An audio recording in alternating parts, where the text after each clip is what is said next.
In wood and that thing. I'll take it. Yes, I was born in Winston-Salem and North Carolina native, never lived outside of the state. I think I draw inspiration from the surroundings of like our state. I grew up, as soon as I got my license, I drove around, loved to go into the country, loved to look at old barns, old estates, you know, just whatever. But I fell in love with photography in high school and thought that was what I was gonna do, you know. And I actually went to Randolph Community College for a while in Asheboro. I don't know if you know about them. They have a pretty good photography program. And so as far as art, that's really kind of the only schooling I've ever had, was like whatever came out of like the design classes we had to take.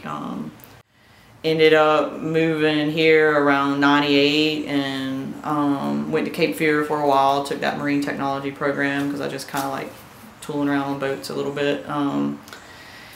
Ended up working in an office for a while. That drove me crazy. I always still kind of like to do, you know, photography kind of a little bit on the side. Always been a doodler. Met a friend who introduced me into like wood refinishing on boats. And so I started, I left the office, which was great, and started spending like all my days outdoors refinishing wood. And when that started, when I came home, I just wanted to like kind of continue on doing something. And I started thinking, well, maybe I should put some of my doodles, you know, down on something. And wood was just, you know, I always had like a lot of wood laying around and stuff. And so I started painting on that and started.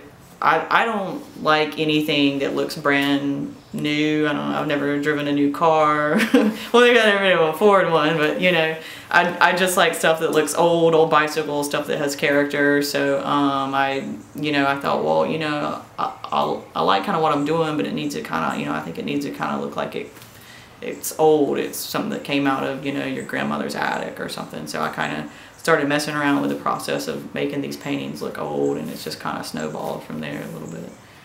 I get the big sheet like you see behind you, cut it up with a, you know, circular saw, and then I'll take you know, like I call it a side grinder, but it's like some people call them paint grinders, but you know, just a grinder, and I'll take down the sharp edges of the wood, and so it's, you know, not so sharp and it looks rough, and then go from there and put different layers of paint. You know, if I want, you know, a certain color to come through in the background, I'll pay attention to that. Sometimes I don't. Sometimes I don't have the patience for that. But and then you know, I'll paint it, and then I'll break out my sander and sand it up, and you know, and some people are like, well, hit it with your belt. yeah, anything. I used to, when I first started, I used to spend a lot of time, like, you know, I would throw it across the concrete, or you know, hit it with a hammer and stuff like that. I mean, now I've got to produce so much that I don't really have the time to do all that. But right.